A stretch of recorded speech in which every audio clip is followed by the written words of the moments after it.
Good morning, it's Amanda Green from Living a Simple Budget Family Life. I'm about to tackle the last sort of major area that is bothering me in my kitchen, and I just wanted to take you along and show you that. It is the appliance sort of cupboard, for lack of a better word, where I store all the little smaller appliances, toaster, etc. It's really crammed in there and is frustrating when you need to get things out. Okay, so this is the cupboard that we are dealing with, my small appliances cupboard, and as you can see, it's crowded and a mess and looks terrible when you open it up. We have gotten rid of quite a few appliances, but this is what we are left with, the things that we use on a regular basis, but it still needs to look nice when you open up that cupboard, and yeah, it's not looking very good at all at the moment. Plus we've got the toaster up there on the top of the shelf. But yeah, there's our small appliance cupboard that we are working with today. Definitely needs some serious help. What I thought I would do is that I have these containers left over from the pantry when I did a big pantry clean out, and I'm thinking I will utilize them in some way, shape or form, perhaps maybe to corral the small appliances, sort of the parts and stuff together so they sort of all relate, the pieces that are in those particular boxes. So I'm going to have to give the little stickers a bit of a clean up, get rid of any of that sort of like sticker residue, and as you can see me here scrubbing away like a crazy person just trying to get that sticker off the container, yeah, and just giving a little bit of a rinse off there, any of that extra paper. Okay, so I'm sort of halfway through my pulling things out and just sort of getting my head up how I think this is going to work sort of situation. Like I showed you before, I had a couple of these containers that were left over from when I did a bit of a pantry organising. I've still got to take some tea tree or something to get the sticky residue of the labels off. The actual label themselves are off. But yeah, I'm going to corral the smaller appliances that sort of relate. So obviously all of these are the little bits to the blender. We've got all the little parts of the hand blender in there.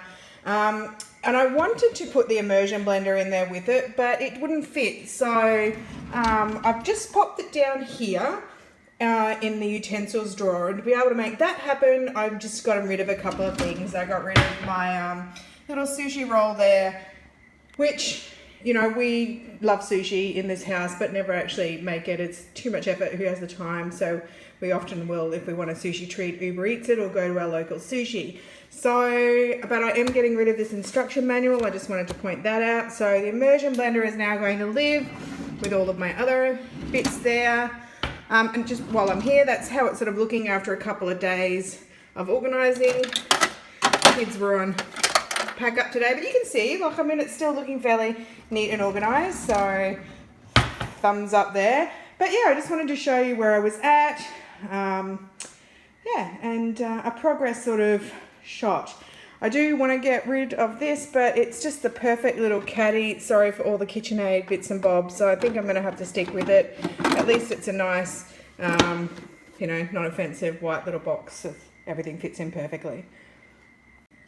And I have also decided to get rid of the jaffle maker because more often than not, we use the little sandwich press there. Okay, so this is where I'm at with that pesky cupboard of appliances. I have decided to rehouse the toaster and put it in another cupboard, but that's, yeah, neither here nor there. So this is what we've got. We've got the dehydrator down here, then our slow cooker, pressure cooker combo. The two smaller appliances go up here, and then everything on the top shelf is sort of like food processor related there. So except for the sandwich toaster, and it's really important that we have easy access to that sandwich toaster because the kids will often make their own little, you know, toasted sandwich for a little snack if they want something. But yeah, that's the end result. It certainly looks a lot cleaner, a lot more organised and clutter-free. I was thinking about labelling these boxes, but I mean, let's face it, I'm the one that uses these appliances here, and that's sort of the base to the KitchenAid, or the other base to the KitchenAid. So I don't think it's necessary. The kids have access to the one that they use. So yeah, just the appliances that we use on a regular basis. Nice, clean, neat, tidy, organised. So I'm really happy with the way that cupboard's worked out. And if you're wondering where my toaster is going to go, I am going to give this one a wipe out, clean up and sort out. This is my baking sort of stuff. And I will pop it in here.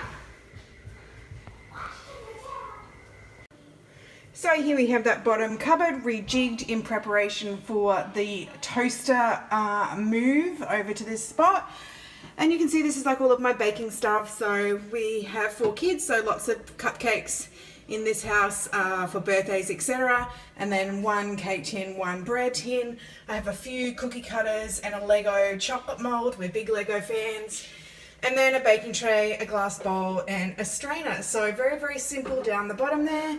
And up top, I have just got some really sentimental kitchen pieces that belong to my mum.